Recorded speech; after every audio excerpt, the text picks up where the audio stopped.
మీకు పవన్ కళ్యాణ్ తెలుసు, ప్రశాంత్ కిషోర్ తెలుసా? పవర్ స్టార్ అయితే అందరికీ తెలుస్తాడు, కానీ మధ్యలో ఈ ప్రశాంత్ కిషోర్ ఎవరో అంటారా? తెలుగువారికి ప్రశాంత్ కిషోర్ చాలా వరకు తెలియదు, కానీ కాస్త ఇంగ్లీష్ మీడియా టచ్ ఉన్న వాళ్ళకి మాత్రం ప్రశాంత్ ఎవరో బాగా తెలుసు. ఇక ఢిల్లీ లాంటి కాస్మోపాలిటన్ సిటీస్లో అయితే the king maker Prashant Kishor చాలా చాలా ఫేమస్.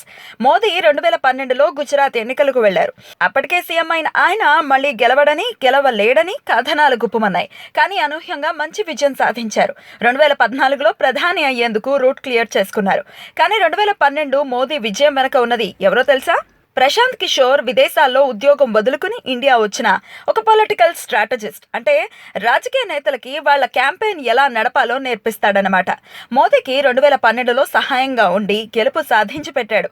తర్వాత 2014లో నమో పీఎం అయ్యేందుకు కూడా ప్రశాంత్ కిషోర్ అద్భుతమైన స్ట్రాటజీ ఉంది. ప్రశాంత్ అద్భుత విజయాల తర్వాత ఆయనని బీహార్ సీఎం నితీష్ కుమార్ అప్రోచ్ అయ్యారు. వెంటనే బీహార్ అసెంబ్లీ ఎన్నికల్లో ప్రశాంత్ తన సత్తా చాటాడు. అసలు బీజేపీ గెలుపు ఖాయం అనుకున్న ఆ రాష్ట్రంలో నితీష్ ని మళ్లీ సీఎం ని చేశారు. ఇప్పుడు ప్రశాంత్ కిషోర్ ఉత్తరప్రదేశ్ లో కాంగ్రెస్ గెలుపు కోసం కష్టపడుతున్నారు. రాహుల్ గాంధీ చేత పాదయాత్ర చేయించి జనంలోకి తీసుకెళ్తున్నారు. ఉత్తరప్రదేశ్ రైతుల్ని మంచాల వేసి కూర్చోబెట్టి సభలు నిర్వహిస్తూ కొత్త పంథా ప్రదర్శిస్తున్నారు. ఉత్తరప్రదేశ్ లో గెలుపుపై కాంగ్రెస్ కు కొత్త ఆశలు కలిగిస్తున్నారు. జాతీయ స్థాయిలో ఆల్రెడీ అలజడి రేపిన ప్రశాంత్ కిషోర్ జనసేనకు కూడా తన సేవలు అందించబోతున్నాడా? అవుననే అంటున్నారు కొందరు. ఇప్పుడే పక్కాగా ఏం చెప్పడానికి లేకపోయినా ప్రశాంత్ కిషోర్ ని పవన్ కళ్యాణ్ కలవటం కూడా జరిగిపోయిందట. అంతా సవ్యంగా సాగితే రానున్న ఎన్నికల్లో పవర్ స్టార్ కి పొలిటికల్ స్ట్రాటజిస్ట్ గా ప్రశాంత్ కిషోర్ ఉండబోతున్నాడు. అప్పటికి తమ నాయకుడి గెలుపుకి అడ్డే ఉండదనుకుంటున్నారు పవనిస్టులు.